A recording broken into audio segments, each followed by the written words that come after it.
Okay, this is Bonsai Anonymous again. This is a plant that yesterday was sort of failing, and it seemed like it needed water, and I watered it, and of course that made no difference. So something's going on. So what do I do? Well, first of all, need to get rid of the dead parts, right? And how do you tell? Well, that's all dead, up to there. So I cut it here, all right? And some of these are, that was dead. I don't know, I think that one might be dead. So more or less, what I do is look for the black spots, and those are the dead spots. Okay, get all this wire off. It's not doing any good now.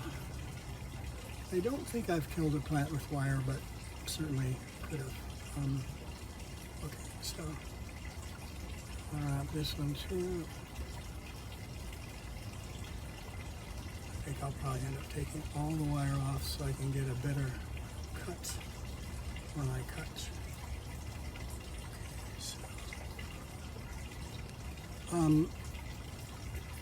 I see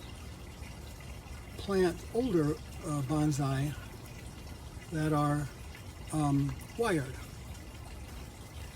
and I don't quite understand that, but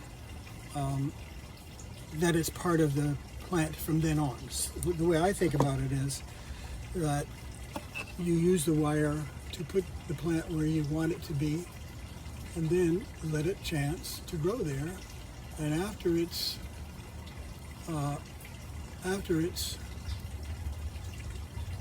kind of adapted to that shape, take the wire off. I understand why some people don't. It's part of the ethos, as they say, but I think it's, if you want it to sort of look like a tree, then you have to realize there aren't any trees that are wired. Well, maybe there are, but not many that are wired to make them do what you want them to do. The other thing you'll have to get used to, or just hit the mute button, one or the other, is that I tend to talk a lot. I've noticed that a lot of people who make videos talk a lot, so don't feel that bad about it. Okay, so I got all the wire off, almost. Now this piece I'm not going to worry about for a moment, but let's look. Can we get this here? Is there anything in there? All right, possibly. Going to go here, and this one's going to go here, here. And you see what I'm doing? Kind of, and I don't know what you're doing there, but we're going to get rid of you. It doesn't seem like there's a watering problem. Oh, okay, so you got to go.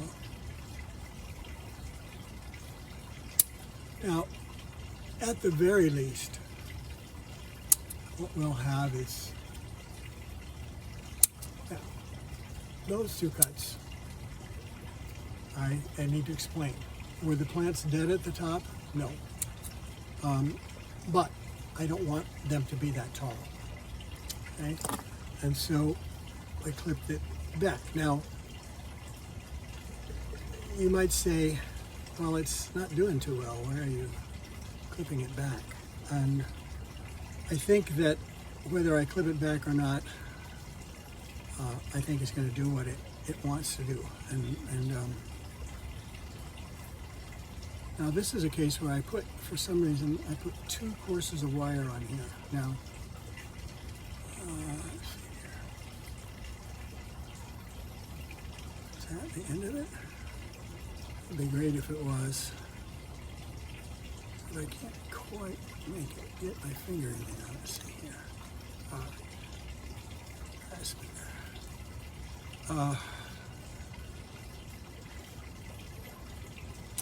It's frustrating to have a plant not do well after you do what you think you've been doing with all of them. and some, of course, are doing well. So we don't know, I don't, anyway, what causes some to make it and some others not to. It'd be great if I did, so maybe more would make it, but I don't seem to be able to get it off of there. Like that. Right. Just about done with all the wire. Okay, so we'll come around like that. Probably someone who's a little better at this. It doesn't have to be that much better, but would have a lot better luck wiring and taking wires off. Now right here, I'm going to cut off dead spots. Now, I like what's happening here. That these are growing like this. And I'm going to try to take off the dead parts. These are just regular kitchen scissors. And I do have bonsai tools, some, not too many really, but some. And they're kept under the table, down under the table in a bucket. They get a little rusty, but that's the way it goes. I save all these little pieces of wire because they are good for something, actually a lot.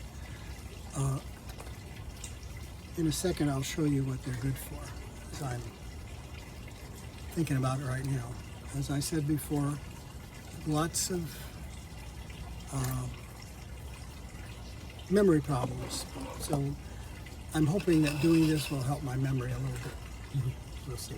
Okay, so anyway, these were the things that I clipped off at the top. And what you do with these is very simple. Strip off the leaves and you put them in water.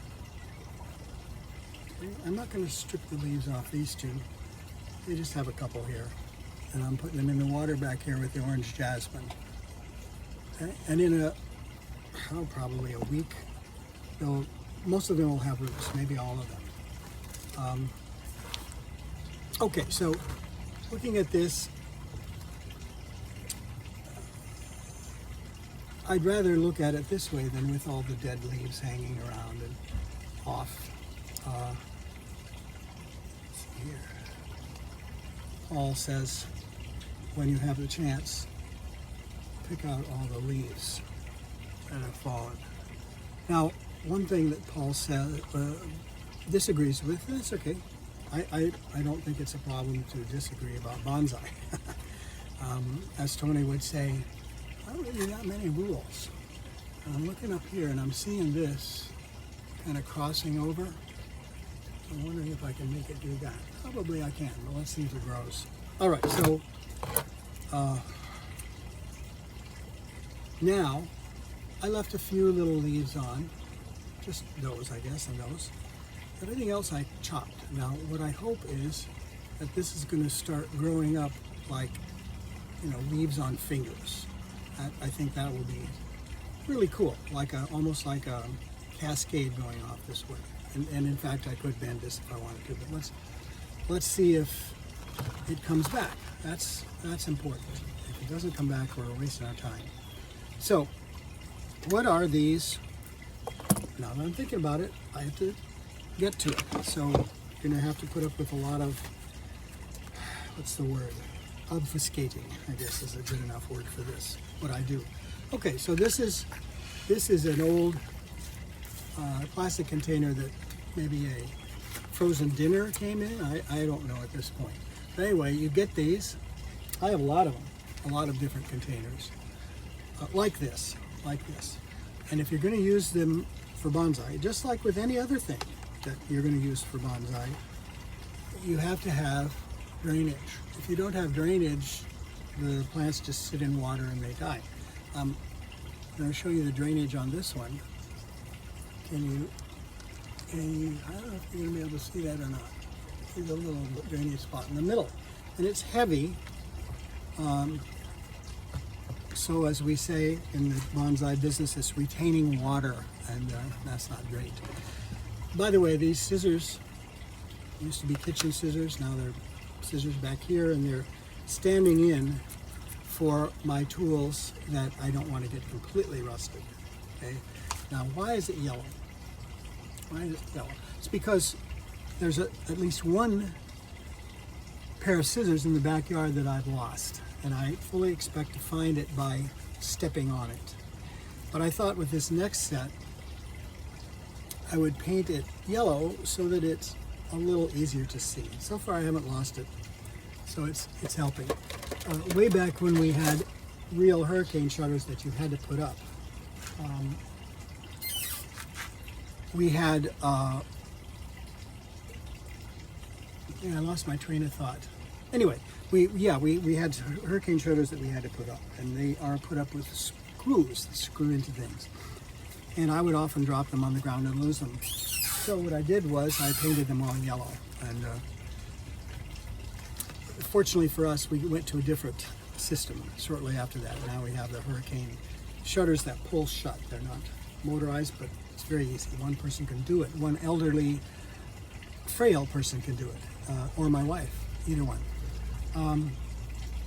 Okay, so there's a lot going on with this plan. We'll keep an eye on it, and not only that, I'm going to write myself a little message about it. I'm going to say dead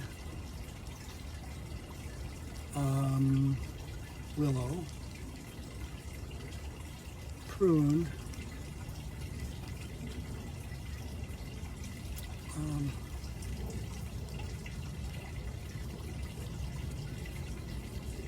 okay, so now it's got a little sign, and I can check on it.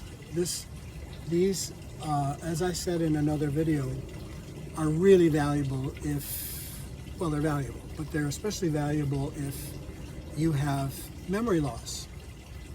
It would be cool to know when I did what I did, when I got what I got, from who. For example, this willow, just to tell you its story, it came from a stick willow. I bought something like 24 of these willow sticks on eBay, which is really cool, I think. And I got them, and I did what they said. Take them and stick them in water, and you get roots very shortly. And I don't know that I have any out here that are rooted, but they get little white roots. And then you take them and you plant them. And so this wasn't the original stick that I had, but it's clippings from the top of the stick. Now, I especially like this one, so I really don't want it to die because of the trunks. These trunks are getting big. I mean, relatively big. For me, from cutting a pencil-sized trunk is amazing. So it came from one of those. I don't know which one it came from. I don't know what the species is, even though when they sent them to me, they sent them to me with tags that said which kind of willow it was. And of course, I threw the tags away immediately. And now I wish I hadn't, because I really would like to know which ones are which ones are weeping willows, and which ones are other kinds. So I like this. I like this. I like the way these come up like this, and of course there's no leaves on any of them now, but hopefully within a little while they will get some. So I'm going to put him over here on top of the willow forest that died. Okay, well, that's a lot of talking, and at least I did get you around my little collection here.